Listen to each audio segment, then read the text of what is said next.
What is a part of history that we consider to be a fact is 100% fake? Einstein never failed math. The rumor started from Ripley's Believe It or Not, and Einstein actually responded to them saying, "I never failed in mathematics.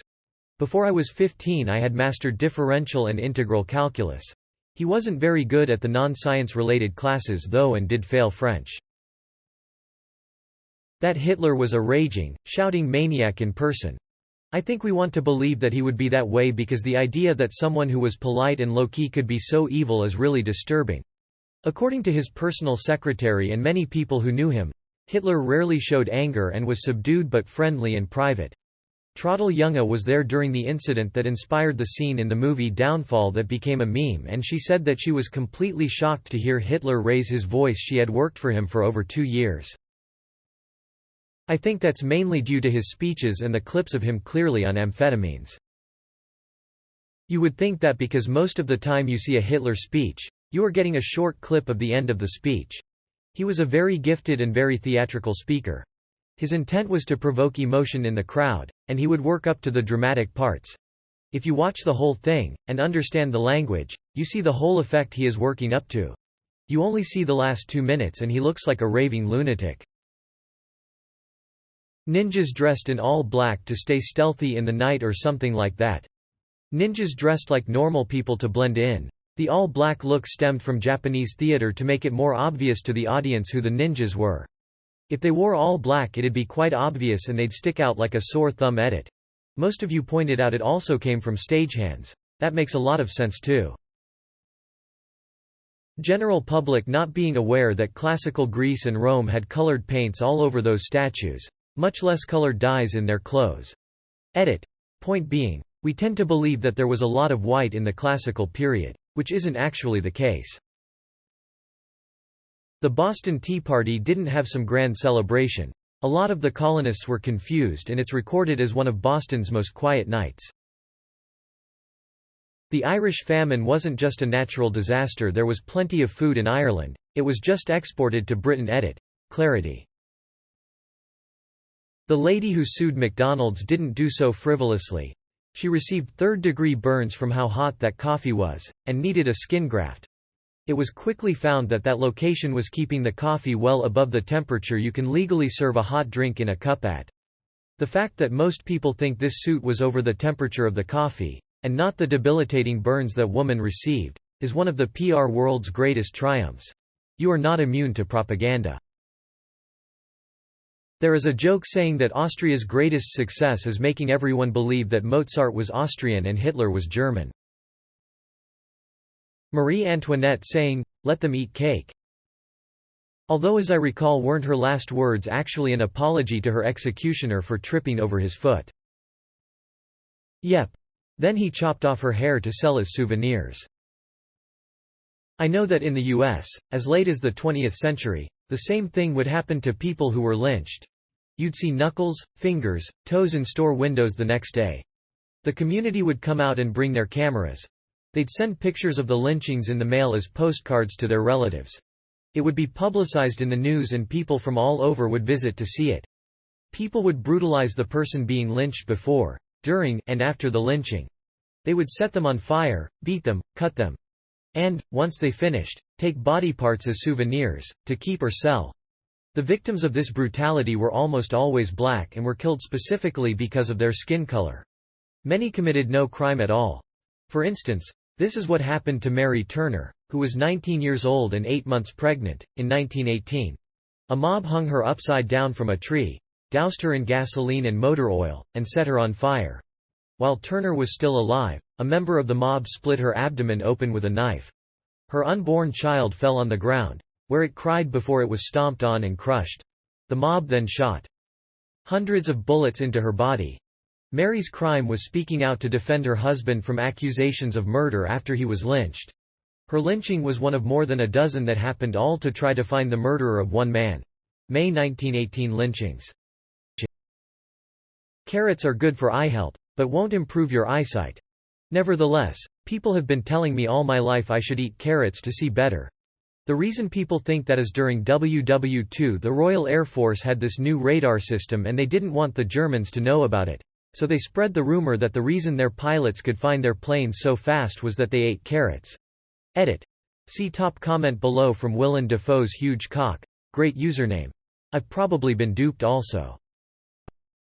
Carrots are good for your eyes. Ever seen a rabbit with glasses? Okay. This is double funny in this thread because the only reason people think rabbits regularly eat carrots is due to Bugs Bunny cartoons. Bugs Bunny is also the reason Nimrod is now used as an insult. He sarcastically called Elmer Fudd Nimrod, a mighty hunter in the Bible. The reason people think that is during WW2 the Royal Air Force had this new radar system and they didn't want the Germans to know about it.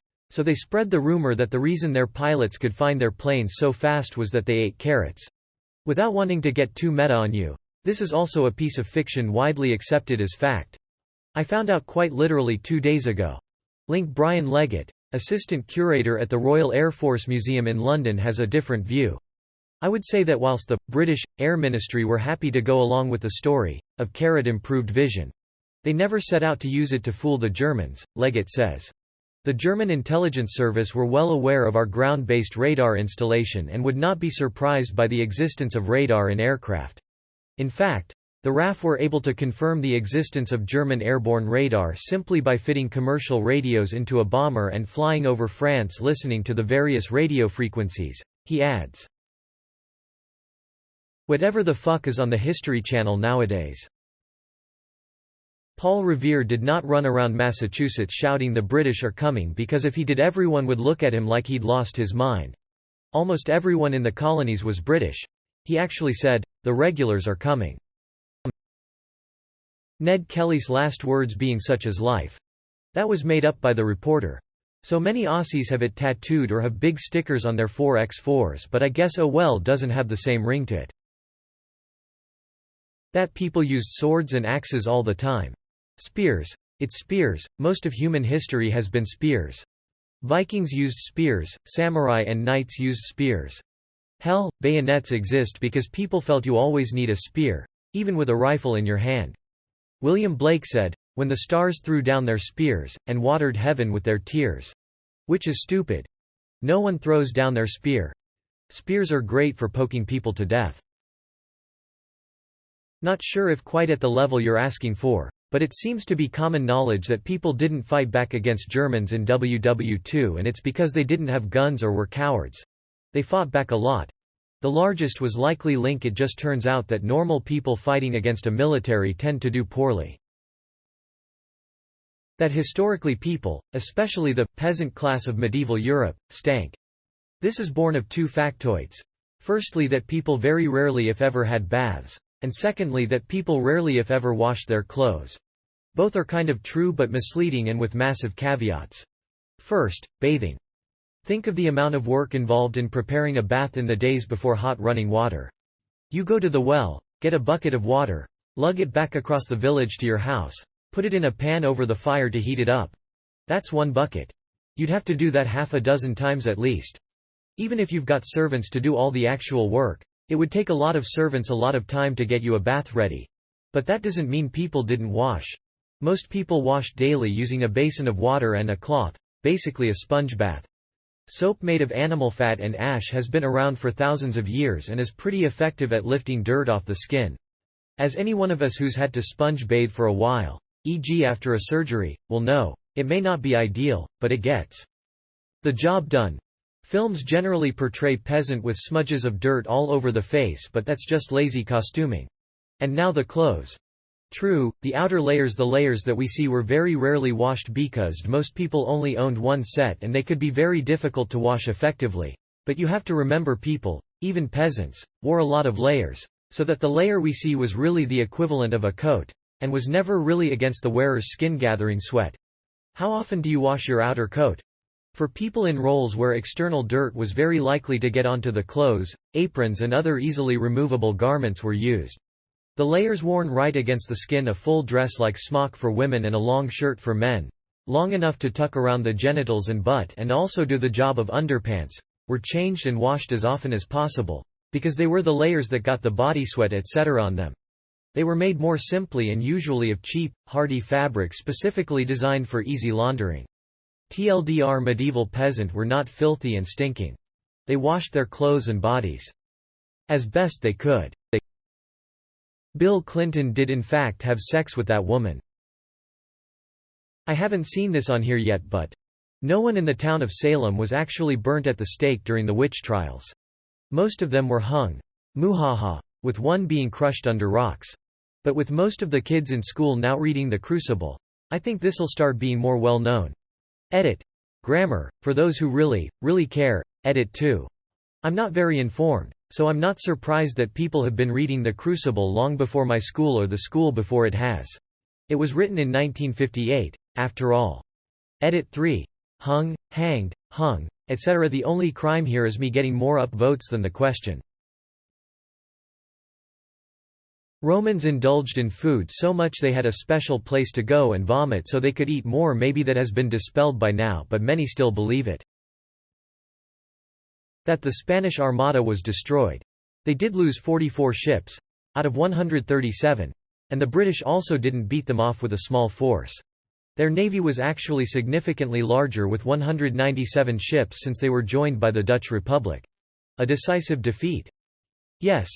A small English force overcoming and obliterating the might of the entire Spanish and Portuguese navy? No. Almost everything about the medieval times. Our image of it is highly influenced by Hollywood. So many people completely misunderstood pre-industrial lifespans. The average age of death was 30, not because our bodies wore out faster, but because of how averages are calculated. A lot of people died as children. A much larger chunk of the population died in wars. If you got in an accident, healing without modern medicine was difficult. But for people who reached adulthood, and then avoided violence, injury, and plague, living to be 60 or 70 was pretty normal.